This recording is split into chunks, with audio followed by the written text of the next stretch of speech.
Let's make this quick and easy, His presence was suffocating, and Jenny's heart pounded as she realized the danger she was in. Her father's voice broke through the tension, desperate and pleading. "Take the TV, the computer, the jewelry box," he shouted, his words tumbling over one another in a frantic bid to protect her.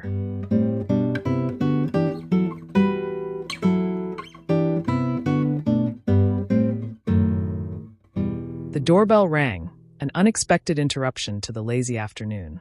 Jenny's heart skipped a beat. It was a sound that didn't belong in their quiet corner of the world. Bill muted the TV, his eyes flickering towards the clock on the wall.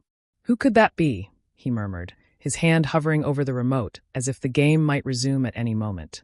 Jenny shrugged, a knot forming in her stomach. They weren't expecting any visitors, especially not on a day like this. The door swung open, and there he was, tall, dark, and holding a gun. He wore a black ski mask, but his eyes were cold and unmistakable. Jenny felt her knees buckle as she took in the scene, her mind racing with thoughts she hadn't even known she was capable of. "Don't move," he barked, his voice a harsh contrast to the gentle tones that usually filled their house. Bill's eyes widened, and he slowly raised his hands. "We don't have much, but take what you want," he offered, his voice shaking. The man took a step closer, his gaze shifting between them, assessing, calculating. "Where's the safe?" he demanded. Jenny's mind went blank.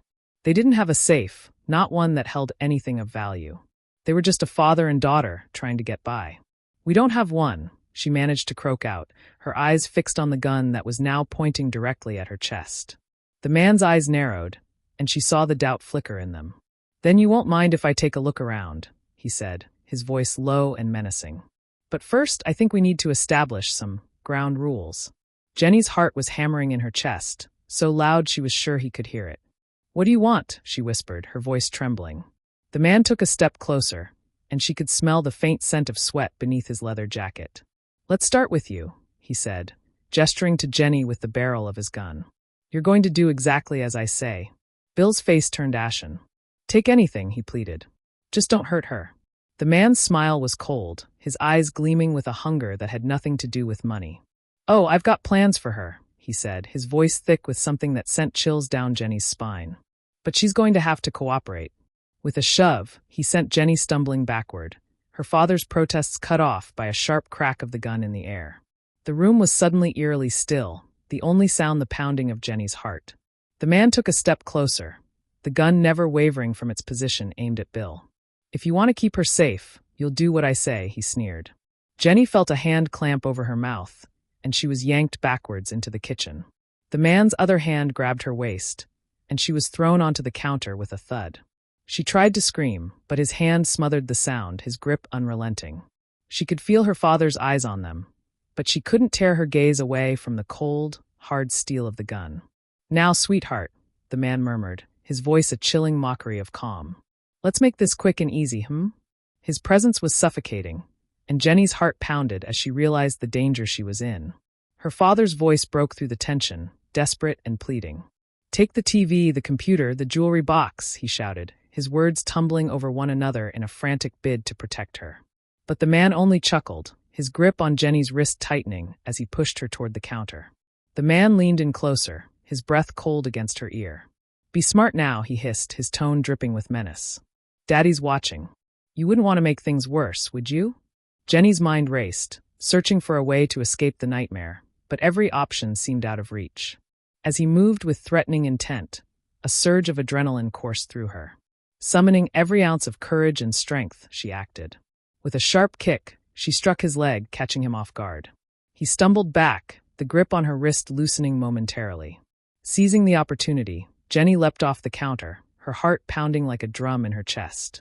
She sprinted toward the nearest door, fueled by sheer determination and the will to survive.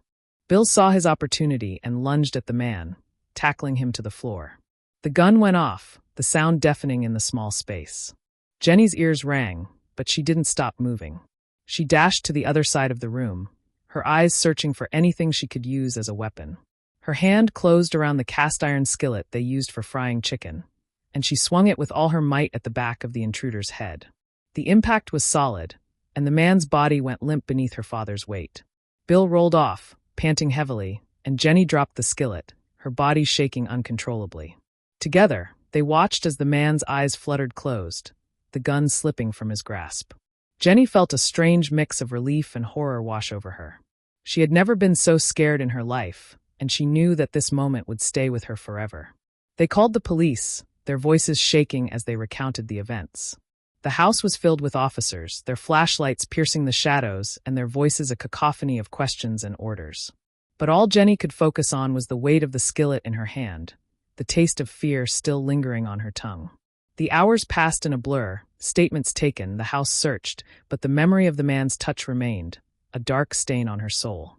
She clung to her father, finding solace in his strong arms, feeling his tremble match her own. As they sat in the living room, the TV still muted, the weight of what had just happened settled heavily on them. Jenny knew that this was a defining moment in her life, a moment that would shape her in ways she couldn't yet understand. But she also knew that she had faced her fear and survived. And that, she told herself, was something she could hold on to in the dark days to come. The police took their statements, their faces a mix of shock and admiration for the quick thinking and bravery that had saved them. But Jenny couldn't find it in herself to feel proud. She felt dirty, used, and she couldn't shake the feeling that she had somehow brought this on herself. Bill wrapped his arms around her tightly, whispering comforting words into her hair as they waited for the ambulance to take the unconscious intruder away. His grip was firm, his heartbeat steady, and she clung to that solidness like a lifeline in a stormy sea. When the house was finally cleared, Jenny stood in the kitchen, staring at the spot where she had been pinned down. The counter was scratched from her struggle, the floor marked by the skillet's impact. It was a battleground, a testament to the brutal reality that had invaded their safe haven.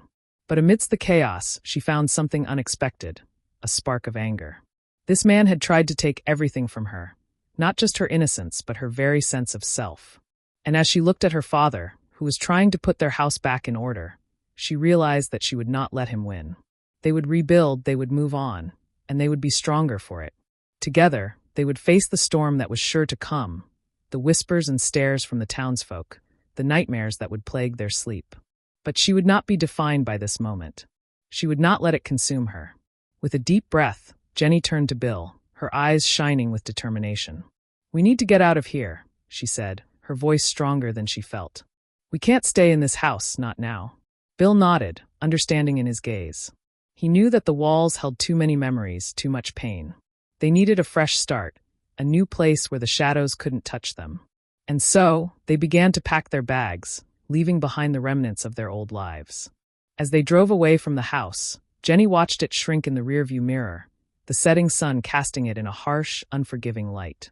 But she didn't look back, her eyes fixed firmly on the road ahead. For the first time in what felt like forever, she felt a glimmer of hope. They were survivors, and together, they would conquer whatever lay ahead. The journey was long, filled with silences that stretched taut with unspoken fear and pain. But every now and then, Bill would reach over and squeeze her hand, and she would squeeze back, a silent promise that they would get through this. And as the town grew smaller and smaller in the distance, she knew that they were leaving the horror behind them, moving towards something better, something brighter.